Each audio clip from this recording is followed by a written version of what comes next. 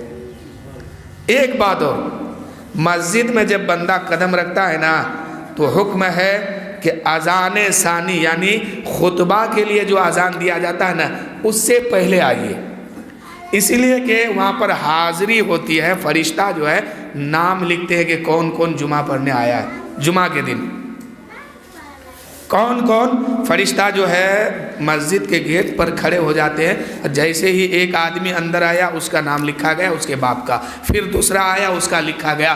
اسی طرح لکھتے لکھتے جب اذان ثانی جمعہ کی نماز سے پہلے دی جاتی ہے، خطبہ سے پہلے دی جاتی ہے، اب جیسے ہی اذان مؤذن کہتے ہیں اللہ اکبر اللہ اکبر، اب یہ فرشتہ جو ہے کاپی قلم کو بند کر دیتے ہیں.